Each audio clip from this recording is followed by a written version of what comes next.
Okay, all, I will now open the public hearing on LU 250, 251, and 252 related to 893 Eagle Avenue in Chair Salamanca's district in the Bronx.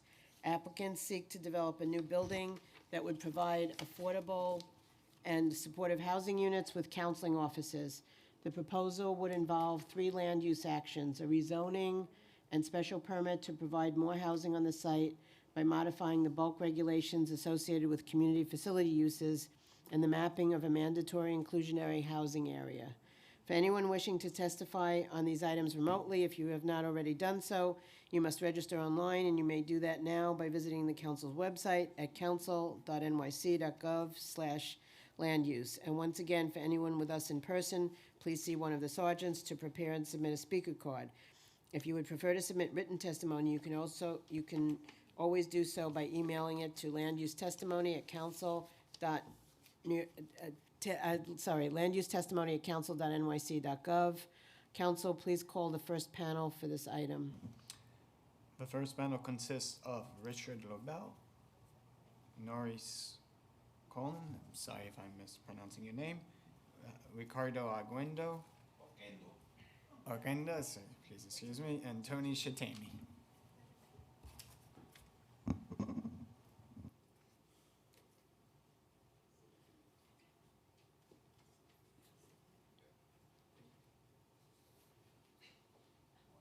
Morning. It's afternoon. It's afternoon. Okay. Council, please administer the affirmation. Please raise your right hand and state your name for the record. Norris Colon. Tony Shatemi. Richard Lobel. Ricardo Oquendo.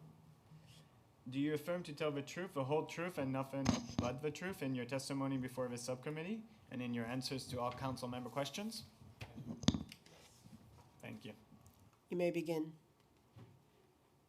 Good afternoon, Acting Chair Schulman. Good afternoon, Acting Chair Schulman, council members. Once again, Richard Lobel of Sheldon Lobel PC for the applicant. This is for a series of actions which would result in an 11-story mixed-use residential community facility building at 893 Eagle Avenue in the Bronx. I believe that Norris would introduce Hogar, the applicant for the project. We will then discuss the zoning and land use items, and Tony would supplement the discussion with regards to the architectural aspects of the proposal. Norris? And if you could please load the slides. Good morning, everybody. My name is Norris Colon. I'm the founder of OGAL. I started this organization back in 1996. We're an organization, it's a nonprofit organization that serves people with special needs, mental illness, homeless, drug addiction, seniors, and people living with the HIV/AIDS virus. This particular project, I am currently retired. I retired a year ago, but I'm still very active with all the developments of the organization. I think I'll stay active till maybe when this project starts and gets finally approved. We started 893 Eagle over 5 years ago, but due to a lot of problems within the organization financially, and COVID came in, and everything was put on hold. But we have continued working with this project and with the same team from the beginning. It is a project that's going to service primarily people living with HIV/AIDS. 50 units are going to be dedicated for them, studio apartments. The rest is people with low-income housing. It's within a community that's basically bilingual and bicultural. My organization is bilingual and bicultural. This is intended to be developed in a lot that's been vacant for over 50 years, and we have been trying to develop it since, and we look forward to the support of the city council. The borough president has supported us in this project, the one that we have now, Vanessa Gibson, Ruben Diaz prior to Vanessa. And we have been working very closely with the city council, the local city councilman with this project, who has also encouraged us to go forward with this project. We have made presentations to the local planning board. A long time ago, Tony and I went, before we even have this final rendering that we have now, and they seem to have interest in us going forward with this project. So we feel that we have the support of the community, and I hopefully have the support of you as council for this project. I have nothing else to say. Thank you, Norris. If you could advance the slide. So as Norris mentioned, this is a particularly problematic site. You can see the existing site conditions, which show outcropping of rock. Tony will be able to talk about some of the challenges posed by the site development, one of the reasons that the rezoning is sought. I'm going to skip over the information regarding Hogar, which was addressed by Norris. If we can go to slide number 5, which is the project summary, I can talk to you a little bit about the actions that are sought. That's the slide. So we seek 4 actions, which were approved by city planning and now seek approval of the council. The first is a zoning map amendment for 6 lots, 4 of which form the development site from an existing R6 district to an R7-2, which would allow, as discussed, this new 11-story plus cellar and sub-cellar community facility building with nonprofit sleeping accommodations. This would have approximately 55,000 square feet, 6.18 FAR, and a total of 83 supportive and affordable units, which will be discussed later. The second, of course, is, as with such rezonings, an MIH text amendment to allow for options 1 and 2 within the rezoned area. The third, for a special permit pursuant to 74-903, which would allow full utilization of the community facility floor area for the site. And the fourth, PAA, public access area, which would be memorialized through a legal document recorded against the property, which would allow for a staircase to span the development site, which Tony will discuss as well. The next slide are the numbers behind the proposed development. Again, briefly, 11 stories plus cellar and subcellar, a 55,000 square foot, 6.1 FAR building, community facility. The number of units, which would be 100% affordable, would be 83 50 supportive units, as well as 33 affordable housing units, which would be a mix of studios, 1 bedrooms, and 2 bedrooms.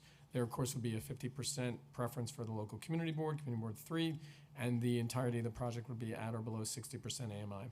I will leave the discussions regarding the program design, including the entrances on East 161st Street, as well as the stairway and sub-cellar space, to Tony for his portion of the presentation.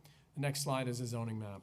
And the next slide, as well as the 2 slides that follow, demonstrate why, from a land use perspective, taking aside the good works that are done by Hogar, why it makes sense to rezone this portion of Eagle Avenue and East 161st. So you can see in front of you the land use map. The land use map demonstrates several aspects of this site. Number one is you can see the site itself in a dotted area, and the specificity, the project area is denoted in a red outline towards the middle of the map. So right now, this is an R6 district. Immediately adjacent to this district to the west is a C44 district on the same block, bordering the property. That C44 district permits R72 equivalent residential zoning, and so the R72 that's sought at the site is exactly the same as already exists on this block to the west of us. In addition to the appropriateness given the existing context of this block and the zoning which exists next door, you also have R7X zoning to the south, rezoned in the St. Anne's rezoning in 2007 to 8, as well as R8 zoning, which was rezoned in 2007. So the entire area is familiar with R72 type zoning and allows for context of 4 to 6 stories, and in some cases 10, 12, or even 14 stories. So this is the bulk of the building. Not only is permitted as of right in many of these districts in the surrounding area, but also, as Tony can talk about, the total height of the building is somewhat mitigated by the fact that there is a tremendous change in grade in terms of the site itself, roughly 30 feet. The next slide and the slides after it demonstrate photos of the surrounding area. And with Tony's permission, I would have you forward to the project plans, starting on the project from an eagle eye view of the project showing surrounding building heights. I think maybe one more slide after that. Correct. So Tony, if you want to discuss the context of the area as well as the architectural aspects of the building. Thank you very much. Tony Shatemi, Urban Architectural Initiatives Principal, Architects for OGAR. The design aims to respect the existing heights of surrounding buildings. Although the new building will be 11 stories tall, it will be set back from the street along East 161st Street. The building will drop 2 floors, then step up to 8 stories, acknowledging the existing 5- and 6-story residences around. Aerial maps. Can we change to the next slide? Oh, just hold on this one a couple of seconds. Aerial maps indicate the presence of 200-foot tall residences just 2 blocks away up to the north and other similar heights in the vicinity to the bottom right, as you can see. And the next slide then. So just overall, in summary, the proposed development offers a design that respects the neighborhood's existing building heights, again, utilizes appropriate materials, enhances accessibility, provides amenities for residences, incorporates sustainable features, and addresses site challenges. So the location that you saw from the earlier photographs indicates about a 30-foot step up between East 161st Street and Eagle Avenue, which represents some difficulty. The facade of the building will be predominantly feature brick, which is the dominant material in the neighborhood. Additionally, glass fiber reinforced concrete panels will be used at the upper levels, and warm colors will be incorporated to create a welcoming feeling. The structure will be made of concrete block and plank, possibly poured concrete, as the structural engineer will determine. Accessibilities, at the most easterly end of the building, new convenience stairs will be constructed, which you can see in the image to the right, the rendering to the right. This will allow residents along Eagle Avenue to be able to access down to 161st rather than walking all the way around. These stairs will be well lit and equipped with cameras that will be monitored by OGAR's 24-hour security desk staff. Furthermore, windows facing the stairs will enhance security. The building has various amenities, including a recreational courtyard, a multi-purpose room, a fitness room, and a laundry room. Additionally, counseling offices will be provided to support the residents. Our design aims to create a healthy living environment for residents by utilizing natural materials that do not emit fumes and have low carbon content. All heating and cooking equipment will be electric to lower carbon emissions. The building will prioritize energy conservation through a well-insulated exterior envelope, including high-performance fiberglass windows. And we discussed the site challenges before. The construction cost of the project is influenced by the site's difficulties, primarily the steep drop between the 2 streets, the construction of new stairs adjacent to the Eagle Ave, and these challenges have made the site less attractive to private developers, likely contributing to the extended period of vacancy. Again, we think that this building is right in line with what will be helpful to the community. So thank you. In conclusion, we are hopeful that the council can see the value of this rezoning, as did the local area. The community board voted in favor of this application. We've received support now from the Bronx Borough President and City Planning as well. This takes a site which, as Tony describes, is relatively unbuildable and allows it to prosper with 83 units of both affordable and supportive housing, as well as supportive services, which would be available in the lower levels. We're really excited about the opportunity moving forward here. And with that, the entire applicant team is happy to answer any questions. Thank you. I have a few questions for the applicant team. Given the site's unique condition, what steps are you taking to ensure that construction does not interfere too significantly with the surrounding community? I think all the protectives that are required by the City of New York, the construction fence, we're also going to have to get DOT approvals. It should be the normal procedures to protect the community. Okay, how will individuals be selected for the supportive housing accommodations? Is there any community preference for eligible individuals already living in the Bronx? The referrals for placement into this project will come directly from HASA, and The choice to live in the Bronx will be the individual's choice. Once they are screened out by HASA, if they don't want to come and live in the Bronx, they will not send them over to our project. But they have to be diagnosed with the HIV/AIDS virus, or living with the HIV/AIDS. We would also note that of the affordable units in the project, there is a 50% preference for residents of Community Ward 3. Yes. Can we hear a little more about the environmental design features of this proposed project, especially in regards to the passive house operation? Sure, absolutely. The materials that we'll use will aim to have low carbon content. So the structure, we'll look for low carbon content concrete to be used. The envelope is going to be very well insulated, R20, R21, that might not mean anything, but that's just a lot of insulation. And that pervades to the roof as well, which should achieve an R50. The windows will be high performing so that there's not too much conductivity occurring in between. We're hoping to have the heating and ventilating equipment all electrical so that, again, we're reducing the use of fossil fuels, reducing carbon emissions in the Bronx. All light fixtures will be LED, appliances will be Energy Star. So those are some of the ways in which we will create a better living environment. Okay, thank you. There being no further questions, this applicant panel is excused. Council, are there any members of the public who wish to testify on the 893 Eagle Avenue rezoning, remotely or in person? At this time, there are no members in person or online wishing to testify.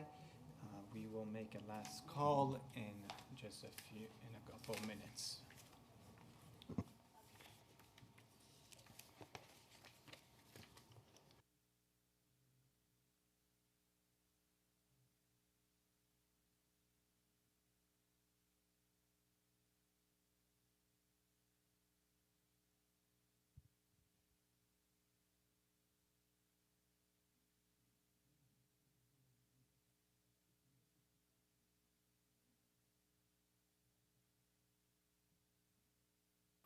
Acting Chair, there appears to be no other people online or in person wishing to testify. There being no other members of the public who wish to testify on LU 250, 251, and 252 related to 893 Eagle Avenue rezoning, the public hearing is now closed and the item is laid over.